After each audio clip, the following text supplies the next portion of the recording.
दोस्तों मैंने 2018 में बीएचयू के एंट्रेंस एग्ज़ामिनेशन को क्रैक किया था। और कैसे क्रैक किया था, मैंने क्या क्या स्टेप्स को फॉलो किए, मैंने क्या क्या पढ़ाई की, मैंने कैसे सारी चीज़ें की, आपको मैं वहीं इस वीडियो में बताने वाला हूँ। तो सबसे पहले आपको दोस्तों करना ये है कि चाहे आप बीए के स्टूडेंट हो, बीएससी के हो, बीकॉम के हो या फिर बीए एलएलबी के हो, सबसे पहले आपको करना ये है कि आपको लास्ट 10 ईयर का जो क्वेश्चन पेपर है उसको आपको बहुत ही अच्छे तरीके से रिवीजन कर लेना है, पढ़ लेना है, रट्टा मार लेना है।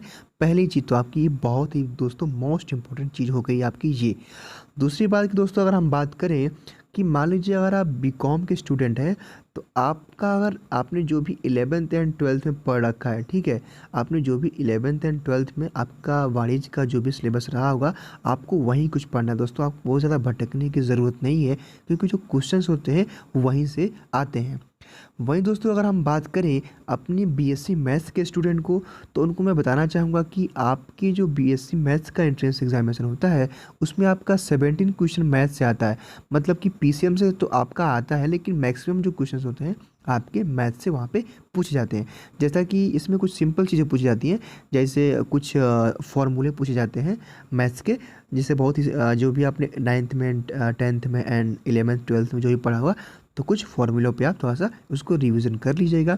वहीं दोस्तों अगर हम बीएससी एग्रीकल्चर वालों की बात करें, बीएससी एजी की, तो दोस्तों ये चीज़ समझ लीजिए कि जब आप एजी का एंट्रेंस एग्जामिनेशन देने जा रहे हैं, बीएससी एजी का, बीएचयू का, तो आपसे कोई एजी से क्वेश्चन ज़्यादा पूछे जाएंगे। नियर अबाउट आपके 60 क्वेश्चन एजी से पूछ लिए जाते हैं। कितने में? 150 क्वेश्चन में से। वही दोस्तों अगर अपने हम बीएससी बायो वाले स्टूडेंट्स की बात करें, तो उनको भी बायो क्वेश्चंस ज़्यादा आएंगे, जाहिर सी बात है। तो आपको करना ये है कि आपको बायो पे थोड़ा सा ध्यान ज़्यादा देना है।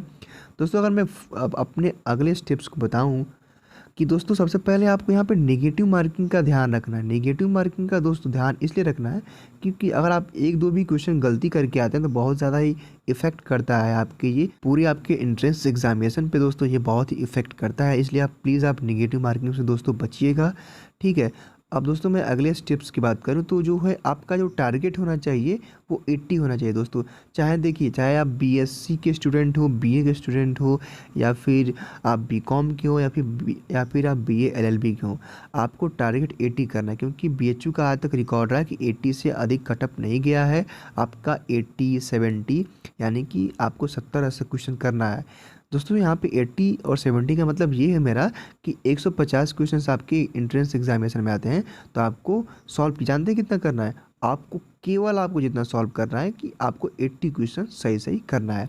यानी कि अगर आप 80 क्वेश्चन सही कर लेते हैं तो मैं पक्का बता रहा हूँ कि यहाँ पे आपको एडमिशन मिल जाएगा दोस्तों। क्योंकि 70 कभी कभी या फिर 80 तक, मतलब मैक्सिमम 80 तक ही यहाँ पे कट ऑफ जाता है, ठीक है दोस्तों। यानी कि आपको टारगेट जो करना है वो आपको 80 मार्क्स तक करना है।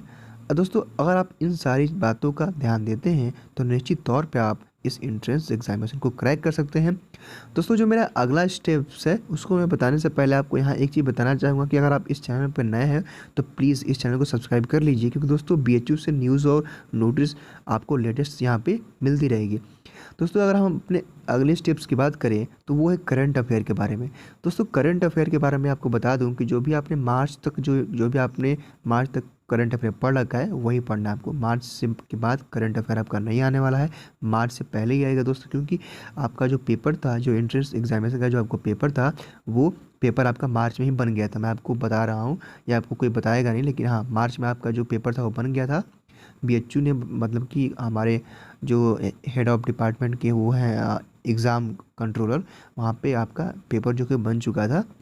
सो प्लीज़ आप मार्च के बाद का आपको याद करने की ज़रूरत नहीं है, आप मार्च के पहले का ही अपना याद कर सकते हैं करंट अफेयर। दोस्तों अगर हम बात करें, आ, कुछ लोगों ने कमेंट किया सर कि हमें एडमिशन फ़ी कितना देना होता है। तो एडमिशन फ़ी के बारे में उन्हें बताना चाहूँगा कि अगर आप पहले तो अगर आप बीए में एडमिशन लेने जा रहे हैं दोस्तों, तो आपको बीए में कम से कम 4,000 से 5,000 के बीच में लगता है। अगर आप बीकॉम में लेने जा रहे हैं तो आपका 5,000 से 6,000 के बीच में लगता है। अगर आप बीएससी में एडमिशन लेने जा रहे हैं दोस्तों, तो आपका 5,000 से लेकर 7,000 के बीच में फ़ीस लगता है। अगर आप बीए एलएलबी में एडमिशन लेने जा रहे हैं दोस्तों, तो आपका 7 से 8,000 के बीच में फ़ी लगता है।